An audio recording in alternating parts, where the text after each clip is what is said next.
ระธรรมจาริก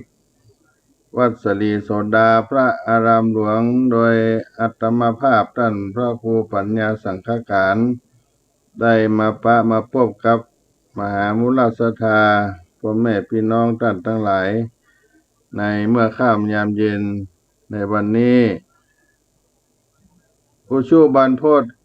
ดอยอ้อยจ้างวัดสลีโสดาพระอารามหลวงในช่วงบ่ายช่วงเย็นมาก็มีฝนตกโปรยปลายเข้ามาอากาศก็จุ่มก็เย็นที่อื่นที่ไกลก็คงจะมีน้ำฟ้าสายฝนตกลงเหมือนกันอยู่กันเนาะ วันนี้ก็จะมีธรรมะเล็กๆน้อยๆเอามาปั่นมาฝากพี่น้องศรัทธาทั้งหลายก่อนจะเข้าไปในเนื้อหาสาระธรรมวันนี้ก็จะมีสุภาษิตล้านนาไทยมาปั่นมาฝากในบทที่ว่าผ่าไม้ฮื้อผ่อตาปากจ๋าฮื้อผ่อหน้าผ่าไม้ฮื้อผ่อตาปากจ๋าฮื้อผ่อหน้าเป็นสุภาษิตล้านนาไทยมาปั่นมาฝากพี่น้องศรัทธาท่านผู้ฟังทั้งหลายเวลาผ่าไม้ฮื้อดูตาไม้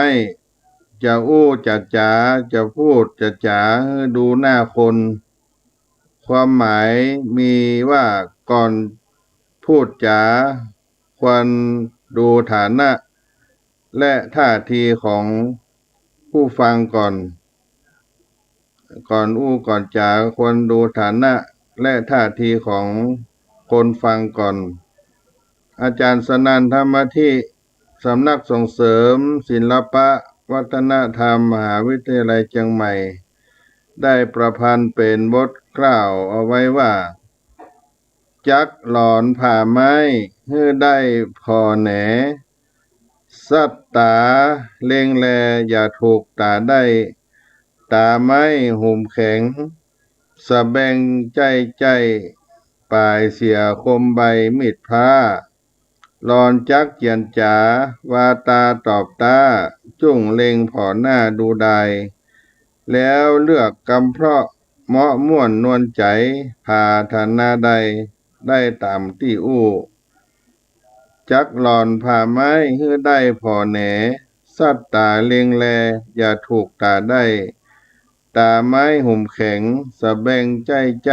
ปลายเสียคมใบมีดพระลอนจักเจียนจ๋าวาตาตอบตาจุ่งเล็งผ่อหน้าดูใดแล้วเลือกกำเพราะเหมาะม่วนนวลใจพาธนาใดได้ตามคำอู้ความในข้าวนั้นมีว่าเวลาจะผ่าไม้